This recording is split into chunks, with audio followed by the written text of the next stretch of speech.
Hello and welcome back to Let's Talk Chicago Bears. Well, no victory song from me today because, as we all know, they lost that game. It was a tough loss, but a very encouraging one. I won't lie to you, I was losing my mind in that first quarter, and almost all of the second quarter until the fantastic catch by Mr. Mooney. But I was pissed. I mean, it was just a clusterfuck to begin that game, and I was really, really upset. But as we know, things turned around, so let's talk about it. Let's go ahead and let's do some stats first. As we know, the Bears lost 22 to 29. Um, Not as crazy as the story I told you Friday about when I saw the Bears and Vikings playing 2008, but not too far behind. So, all right. So, if you watch my show, you know that I have my threes. My threes are if you do these three things, you're have a very good chance you're in the game and a very good chance you're going to win it. Bears lost all three. Number one is penalties. You have to keep your penalties 5 or less. The Bears had 6 for 40 yards. And a couple of them, we'll talk about a little bit later, were very damaging. Time of possession. The Bears lost that too. They had 22 minutes with 36 seconds, and the Vikings had 36 seconds with 36 minutes with 44 seconds. And most of that was the first half of the game. The second half, it was more the Bears, is where they made up their time, but they lost that. And the turnover battle was a tie. Each team turned it over once, but a tie to me is a loss, and it doesn't matter because they lost 2 out of 3. So not surprising they lost those games because, if they can't get those 3, forget it. But Fields had a day he has never really had. He had a great game in a lot of ways. I mean, great. So he was 15 of 21 for 208 yards. I mean, not spectacular, but with the way things have been going this year, kind of is. He had 1 touchdown. He was sacked actually only twice, which is really refreshing for him because he had 16 going in. Now he has 18. And he rushed for 47 yards. We could not get the running game going at all yesterday. It was a little disappointing.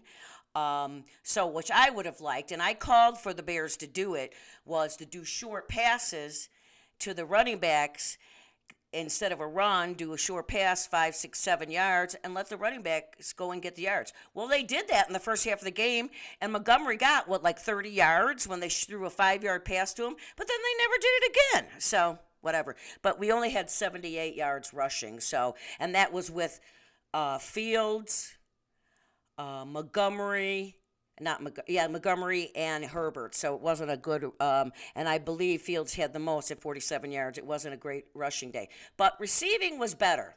So. The leading receiver actually was Montgomery because I said he had a couple good plays. They threw it him a few times. So he had that long one in the beginning of the game. And so he had receiving yards 62 receiving yards. Mr. Mooney, number 11.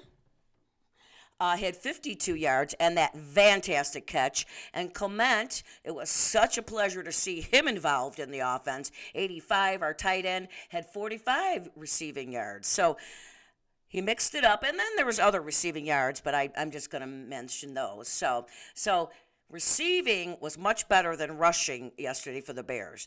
The defense had 1 sack, and that was from Justin Jones, number 93. And then we had 1 interception. Cal Dorr, number 22, had it. It was his first of the year. Let's keep going with that. Yards they allowed for rushing was 117. It sure seemed like more than that to me. I don't know about you guys, and then they gave up 312 yards to Cousins passing. And I told you there's a good Kirk and bad Kirk. Good Kirk showed up yesterday because we're going to talk about that in a few minutes. So those are the stats. So let's just talk about the game a little bit. So I always like to do the first drives of the game for both teams. So Minnesota won the toss and decided to get the ball right away, and it was good for them because they went right down and scored 7 points. Yeah, I know. So that was good. Then when the Bears got the ball on their first drive, the very first play of the game, they got a damn penalty. So then instead of first and 10, it's first and 15. I mean, seriously? That was a big concern. But they settled down and they went down the field and they ended up scoring a touchdown. It was now 3-7. But after that, things looked very, very bad for the Bears offensively, and quite honestly, the defense looked terrible too. I mean, they were letting Cousins do whatever he wanted at will. They were running at will, and he was passing at will. I was just out of my mind. I was just like, this is just. I mean, thoughts that went through my mind. I'm not going to say now because things turned around, but I was just really, really pissed. I'm sure a lot of people were. At one point of the game, there was like 2 minutes and 52 seconds of the game. 2 minutes and 52 seconds before the half, Cousins had thrown every pass he threw was completed. He went 17 for 17. He did not have his first incompletion until, like I said, 2 minutes and 52 seconds before the half. I mean, seriously, the Bears defense, I don't know what they were doing, but they were looking bad. I mean, terrible. He was really embarrassed. I mean, 17 for 17. That's incredible. I mean, that's a day right there. He had a day. So the first half we know just did not look good. The only time this in the second quarter when things, in my opinion, started to change is when Mr. Mooney in the second half, and it was towards the second half. It might have been with less than 2 minutes or 2 minutes or less, right around there. Fields threw a fantastic pass to Mr. Mooney, and it was a little high and a little over to the side, but Mooney caught it. It was fucking fantastic. And to me, that changed the game for the Bears because then a couple plays later, David Montgomery goes in for a touchdown, and it is 10-21. With Minnesota was still winning, but and it was right before the half. The Bears did let Minnesota go down right before the half with like 2 seconds left. They tried a field goal, but they missed. So the score stayed at halftime 10-21. Well, the Bears got the ball first in the third quarter. And so what they did was, they went down the field and they were moving the ball. It was pretty darn good. And at one point, they were going for a fourth down conversion. It was 4th and 4, and they were going to go in. And do you know that yesterday was the first time the Bears converted a fourth down? They were the only NFL team as of yesterday to not have converted a fourth down. They did it yesterday, 4th and 4. Pretty darn good. So we're happy about that. And the third quarter, kind of went up and down, and then we scored.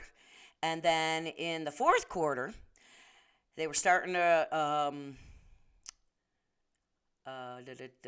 what was happening? They were starting to move the ball. Minnesota was. And let me back up. I'm sorry. I'm getting ahead of myself. So,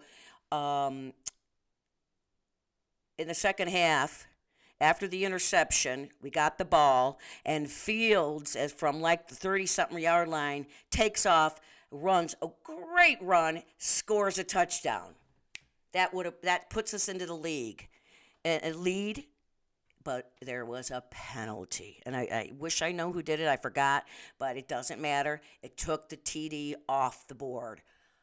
Frickin' unbelievable. I was so mad. Oh, my God. So we left 4 points on the field because we did settle for a field goal. It was now 22-21, and we were in the lead. But that's what I mean about penalties, people. And this happened several times with the Bears in this game yesterday. at another time where they driving facing the other way and they got a penalty and basically stalled a potential going in for a touchdown, and we ended up settling for a field goal then too. So penalties, the Bears are just not good enough to overcome penalties. And see what penalties can do? They took 7 points off the board. So, and yes, even with those 4 points different, we would have lost the game, but we might not have, because had we scored that, we would have gone up. We would have gone up 26-21, and you just never know what happens, right? Anyways, that's that. Then with 2 minutes and 26 seconds left, Minnesota gets a touchdown. It's 22-29, and the Bears defense had held them the whole second half until 2 minutes and 26 seconds left, and they scored a touchdown. So the Bears just couldn't hold them anymore. And then, but the Bears then did get a chance with 2 minutes left, so they're down by 7 points. The Bears get the ball, and they start moving. They were moving the ball. And this idiot, who I didn't even know who this guy was, to be honest with you, number 17, Smith. His name is Smith Marsetti. And whoever he is, I want him off the team. What the hell, man? He should have gone out of bounds. Instead of trying to get 2 extra yards, instead of going out of bounds because we didn't have any timeouts left, he gets the ball stripped. You fucking idiot. Game over. Man, was I mad. I mean, man, oh man, was I mad. I mean, here we came back. So, but, gonna forget about that because there was a lot of positives in this game yesterday, and even though we lost, I loved how the Bears came back, and Fields looked so much better from 1 week to the next. He actually seemed like he looked comfortable back there, and he was making good decisions. And that O-line, I got to tell you, except for the run, they didn't do well with the run, but they did pretty good, darn good, with holding the pass rush.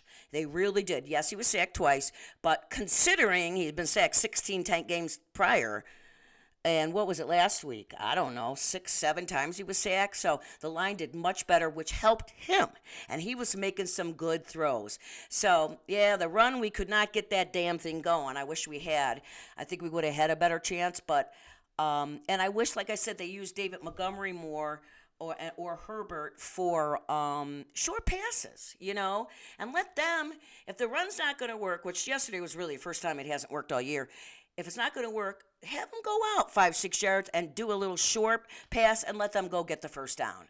I'm still not digging our new OC. I'm just not. I'm not digging all his play calls. I think he's still too predictable. He runs on first down every single time, and everybody knows it. You gotta move it. You change it up a little bit. I totally agree with sticking with the run, but not the same play every first down. You gotta mix it up a little bit, buddy. So this guy isn't winning me over at all. That's just my opinion, okay?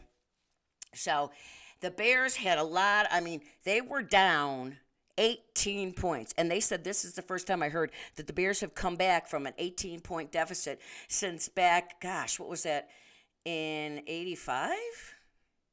When Dennis Green of, who was it? Was it Arizona? Or I can't remember who it was with. And he said, the Bears came back and we won that game and we were down over 18 points. He's like, we let them off the hook. We knew who they were, that rant. So this is the first time since then the Bears came back from an 18-point deficit. And it was impressive because the team never gave up. They make adjustments in the second half, and that showed again with the defense because they did not give a score until 2 minutes left in the game, 2 minutes and change, which was unfortunate. I thought if we could hold them to the field goal, we had a chance. Although we still had a chance until that idiot tries to get 1 or 2 extra yards instead of going out of bounds like he should have, and game over. That was solely lost on number 17. So, whoever the hell he is, I think we need to ship him out of town. You know what I mean? Send him to Green Bay, let them have him. But that was the only good thing about yesterday, that the Packers lost. And they lost to the Giants, who didn't look that good last week. So you never see that. Just proves you never know on any given Sunday. Anybody can be beat, in my opinion. So I know a lot of commentators, the little I heard yesterday, everybody was impressed with Justin Fields, how well he turned it around from a week ago, and some of the things. There were some positives here with the defense I saw. They still have a lot to learn. These rookies, Gordon seems to be playing a little bit better. I'm liking that. That's number 6. And he's still young. There are some passes. The Bears, I don't know. They just get fooled in the beginning of the game on defense. So fooled. I don't get it. But you can't keep going. You can't live by making adjustments in the second half. You can't. It's not working out for us, as we've seen. Had they stopped him in the second quarter, we would have had a better chance. But it's only the second half is when they can stop teams, and that will eventually catch up with you and the defense. So they got to work on that. They have got to study the films of these teams better. That's what I think, and be ready for these things that they're doing. And they clearly are not on the defense in the first half of the game. They're just not. But it's impressive how they do come back, and it was very impressive how the whole team just kept at it. So, as my son pointed out yesterday, he's like, Mom, if we're going to have these close games, which I said in the beginning of the year, it's going to be an up and down season. We're going to win more. We're going to lose more than we win because we're rebuilding and these guys are young. And it's hard to remember that and stay with that, but it's the truth. And he's like, so as long as they're in the games, like I said in the beginning of the season, I'm good with that. And he's right. They were in it right till the end. And we don't want to win too many games here and there, because we don't want to lose our draft picks, because we're going to have we got a first rounder again, and of course second, and but we'll be high up if we don't win a lot. But I want to win once in a while. You know what I mean? Like, I think we could have won that game yesterday, but we didn't. So, but a lot of positives out of the game, and I did say it. I got to remember what I said at the beginning of the year, right? Patience. But we're Bears fans, and we want to win now because it's been too long. But if we get better each week and we see improvement, then next year we're balling, because they're gonna bring people in.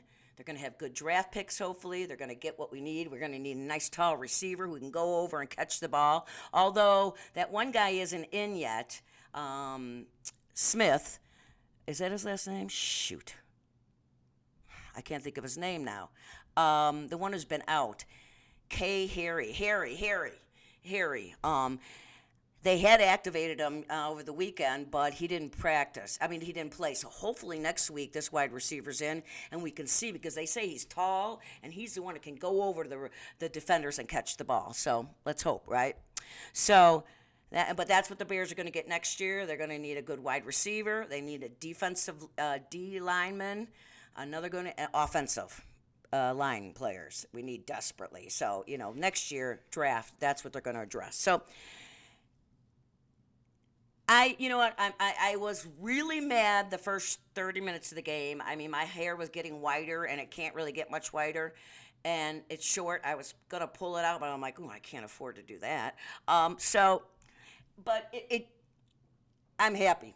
I am, because it turned out. Last week in New York, that was a terrible game, and I was pissed at the Bears. But okay, so my Turf Award winner, if you don't watch me, I give this out every Monday, or after the previous game, and it's not for all the stats and this and that. It's just somebody who makes a difference. It's the Tough Award, because for many, many years until 1997, this was what the players were playing on. And look how thin it is. And they had to be tough. So, the Super Bowl Bears played on this. Walter Payton played on this. Dick Butkus.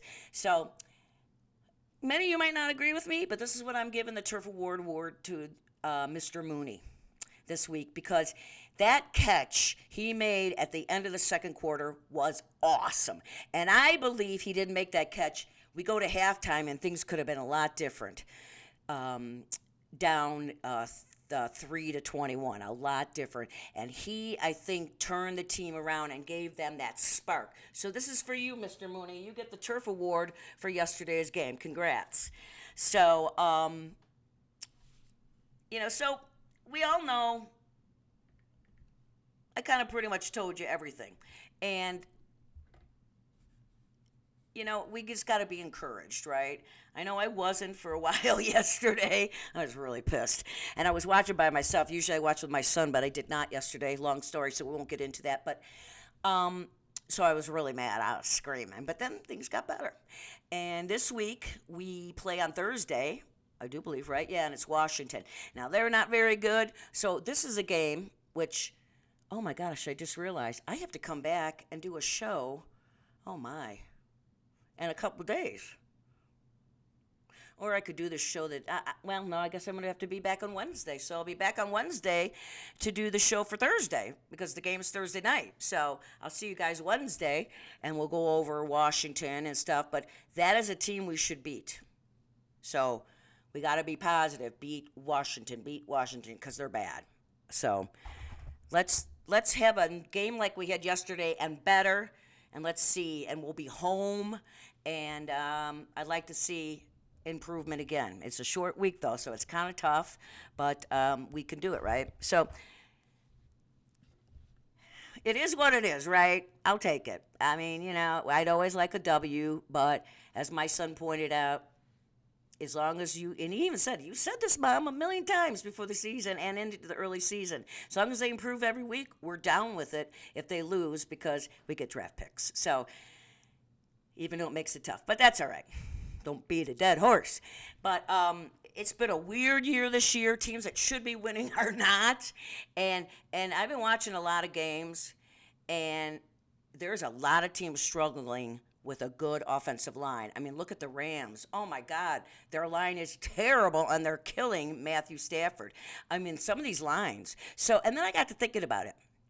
There's 5 linemen, true linemen on the offensive line, not the tight ends you put in. And if you times that by 32 teams, that's 160 offensive linemen. Well, no wonder you can't get a bunch of good ones on one team. It's 160 is a lot of guys, isn't it? And so no wonder, right? It's a tough thing. And when you don't have a good line, it just, as you look at the Rams, they're 2-3. We have the same record as the Super Bowl champs from last year. Although a lot of people exited that team, so that has a lot to do with it. So, but a line is important, and 160 guys is a lot. That explains a lot, doesn't it? So, anyways, on that note, I will be back Wednesday to do a wrap up for that show, for the game on Thursday night, and then I'll be back Friday to wrap up Thursday night's hopefully victory. And maybe I'll sing the victory song for you guys, which I know you're dying to hear, because when you got a face like this, I got to have a good voice. People who have been listening to my show for the last 3 years already know my voice. But I'm not going to tell you newbies what it is. All right, guys. I'll see you Wednesday. As always, love one another. Be kind. Smile. Make somebody happy today. Stop hate. And let's stick together. Love thy neighbor. Please. Okay? And on that note, go Bears, and keep on rocking and rolling, baby. And I'll see you, baby, from Vegas, baby. Don't you know the ending? I guess not. I'll see ya. Bye-bye.